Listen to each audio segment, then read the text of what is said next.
Hello friends, welcome back to my channel. तो हमने देखा कि उमेर ने अपना जिम खोला है और उसे जहरा के बारे में पता चला है। तो उमेर कुंवर को कहता है कि आखिर ऐसा क्या है, तुम अच्छे भी हो, सॉफ्ट स्पोकन भी हो, स्माइलिंग भी हो, सब कुछ अच्छा है, तुम इतने हैंडसम हो, तो तुम्हारे पास लड़कियां क्यों नहीं आती है, तुम्हें क्या लगता है? तो कहता है मुझे नहीं पता। तो कहता है लड़कियों को ना जेलस करवाना होता है। तो वो कहता है कि तुम्हारा और जहरा का केस मैं हैंडल करूंगा, जहरा को मैं दिखूंगा जिम में और तुम दूसरी लड़कियों के साथ इन्वॉल्व रहना, और इससे उसमें कंपटीशन आएगा, तुम्हारे पास आएगी। तो कहता है ये हर बार तो थ्योरी काम नहीं करती होगी, क्योंकि जहरा मुझसे दूर भी जा सकती है कि ये तो फ्लर्ट है। कहता है ऐसा नहीं होता, तुम्हें अभी पता नहीं लड़कियों के बारे में। यिल्दिज और आलिया के ऊपर जो स्टोरी बनी है, जो सीरीज बनी है, उसको लेके आसम बहुत ही अपसेट है। तो जैसे तैसे रात खत्म हो जाती है और आलिया और काया इकट्ठे होते हैं और आमिर और कुंवर एक घर में होते हैं। आसमा के सुबह फोन आया था आमिर को कि जल्दी मेरे पास पहुंचो तुम दोनों। फिर वो जो आसमा है उसी टाइम पे वो आलिया को भी कॉल करती है। तो वो सुबह सुबह कहती है इसका कॉल क्यों आ गया। वो कॉल पिक करती है आलिया, तो आसमा उसे बताती है कि ऐसे तुम्हारे ऊपर नहीं है, सीरीज बनी है, जल्दी मेरे पास आओ, हमें डिस्कस करना पड़ेगा। तो ये आसमा कितनी बहुत ही सेल्फिश है, मतलब इस सीरियल में सबसे ज्यादा सेल्फिश में यही दिखाई है। जब हालिद जान शुरू में गुम हो गया था तो आली को कैसे कर रही थी रिक्वेस्ट कि प्लीज हमारी मदद करो और हमारा बेटा ढूंढ के दो। फिर उसके बाद उसके अगेंस्ट होगी।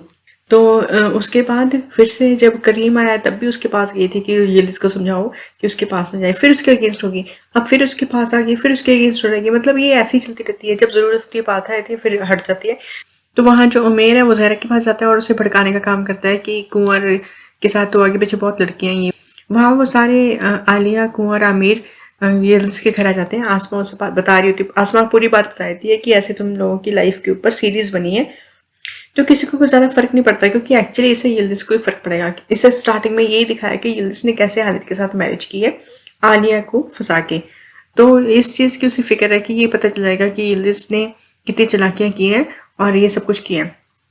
वहाँ जो यिल्दिज है वो भी जो, तो वो नीचे आती है, वो सारे बैठे होते हैं। तो कहती है कि तुम सारे कैसे। तो वहाँ काया जो है ओरिजिनल पेपर्स मांगता है, डॉक्यूमेंट्स मांगता है जो उसे चाहिए, पर उसे मिल नहीं रहे हैं वो। तो वहाँ हसन अली जुनैद को फिर से कहता है कि मेरी मदद करो उसको, फरीदा को मनाने में एंड ऑल। तो जुनैद साफ मना कर देता है कि अब इतने साल हो गया वो कैसे मानेगी। तो कहता है ऐसा कोई लॉ है कि वो नहीं मानेगी एंड ऑल। तो उसे कहता है कि अब इन्होंने प्लान बनाया एक्चुअली हसन और सादिक ने कि वो बीमार हो जाएगा और फरीदा को बुलाएंगे। तो वो जुनैद को इसी चीज़ के लिए मना रहा है कि तुम फरीदा को मेरे पास भेजो। तो वो कहता है वो कैसे आएगी। तो कहता है मैं बीमार होऊंगा और वो मैं ध्यान रखेगी। तो वहाँ जो आलिया है वो कॉल करती है अब मैं पहले प्रोड्यूसर को, वो मिलता नहीं, कहते वो बहुत बिजी है। ठीक है, तो वो स्क्रिप्ट राइटर से बात करती है। तो कहते हैं कि स्क्रिप्ट राइटर एक्चुअली दो हैं, तो एक का तो पता ही नहीं क्यों कौन है, दूसरी जो है वो पार्क में बैठी होती है। कहती चलो ठीक है, अब दोनों वो स्क्रिप्ट राइटर से मिलने जा रही है पार्क में। तो वहाँ उमेर आके बताता है कि मैंने तुम्हारा काम कर दिया, वो आएगी तो उसे जेलस फील कराना। तो वो कहते हैं सारे ठीक है। तो अब इन सबका प्लान है कि जैसे वो आएगी उसको कुंवर को नहीं मिलने देना। इनफैक्ट उसे ये बताना कि कुंवर बहुत ही बिजी है। वहाँ यिल्दिज और आलिया दोनों चली थी पार्क में और जहाँ वहाँ जाके ढूंढती हैं कि वो स्क्रिप्ट राइटर कौन है। तो जैसे वो उन्हें मिल जाती है तो उससे कहती है कि ये स्टोरी हमारी है, मुझे तो हम आपके ऊपर केस करेंगे अगर आपने ये लाइन वहाँ पे ना लिखी कि किसी से भी रिलेटेड स्टोरी नहीं है, इनफैक्ट ये सिर्फ इमेजिनेशन है। कि मुझे तो किसी लेडी ने आके बताई, यहाँ आती थी वो, मुझे आके स्टोरी बताती थी यहाँ पे, उनके घर में काम करती थी वो। तो कहती है उनके घर में काम करती है। तो यिल्दिज कहती है आयशा। तो वो स्क्रिप्ट राइटर कहती है कि हाँ आयशा। तो कहती है ये आयशा ने किया है। कहती हाँ हाँ वही आती थी यहाँ पे आके मुझे सारा बताती थी। वो दोनों उसे कह के चले जाते हैं कि आप डिस्क्लेमर दे देना, नहीं है बिल्कुल रियल लाइफ से इंस्पायर्ड नहीं है बिल्कुल भी, अदरवाइज हम आपको फिर कोर्ट में लेके जाएंगे। तो वो घर आके आयशा को बड़ा डांटती है कि हमारे घर में जो भी होता है जा बाहर जाके सुनाती हूँ लोगों को ताकि हम बदनाम हो। तो पर ये आयशा को कैसे पता चली ये बात कि हालिद को सारी बात यिल्दिज ने जाके बता दी सच सच। ये तो उस लड़की को बता दी जो उसके मोहल्ले में पार्लर जिसका था। तो यिल्दिज कहती हम तो तुम्हें डम समझते थे, तुम जाके सब कुछ बाहर बताती रहती हो, कितने सालों से हमारे घर में काम कर रही हो और हमारी प्रिवेसी को ऐसे बाहर बेचती फिर रही हो। तो सारे उसे डांटते हैं, कहते तुम पार्क नहीं जाती थी वहां पे। कहती अच्छा कौन। तो कहते वो जेलिस उसको जाके मिलती थी। तो कहती कि अच्छा वो राइटर है क्या, मुझे तो लगा वो साइकोलॉजिस्ट है कि वो रोज मेरे बारे में सुनती थी मेरी बातें और फिर कुछ लिखने लग जाती थी। मुझे अब वो यिल्दिज की इंटरव्यू भी है उसके साथ, जो जर्नलिस्ट है उसके साथ उसे इंटरव्यू भी देनी है। वहाँ जहरा जिम में आती है और आके जब उसे मिलता नहीं है कुंवर, क्योंकि वो बिजी होता है बाकी लड़कियों के साथ, तो वो काफी जेलस हो जाती है।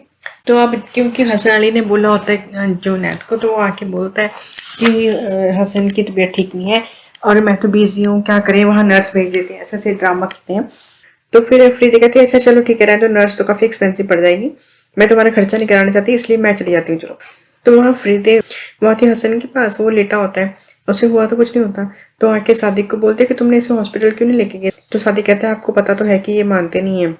तो वो जानबूझ के ड्रामा करता है कि फ्रीदे फ्रीदे तुम आ गई। तो कहती है हाँ मैं आ गई, चलो उठो हम हॉस्पिटल जाएंगे। तो वो कहते नहीं मैं नहीं जाऊँगा। तो कहती है इस बात पे भी जिद नहीं करते हैं, तुम हर बात पे जिद करते हो। तो सादिक कहता है कि मैं इनके लिए सूप बना के लेके आता हूँ, पहले फिर ये ठीक हो जाएंगे, फिर चलते हैं हॉस्पिटल। तो फ्रीदे कहती है कि मैं थोड़ा टीवी लगा लूँ क्या तुम्हारे पास, क्या। तो लगाता है तो वहाँ पे न्यूज़ चल रही होती है कि जो जुनैद की वाइफ है यिल्दिज़ कियोजो, वो कि उसने ये बताया कि ये जो स्टोरी है ये उसकी अपनी खुद की स्टोरी है, जो वेब सीरीज ये वाली है, वेब सीरीज का नाम बताते हैं। तो वो एकदम से फरीदा को तो हालत खराब होती है कि ये क्या है, हसन अली भी उठ जाता है। तो फरीदा कहती है मैं तो पहले तुम्हें कहा, तुमने मेरी बात सुनी नहीं।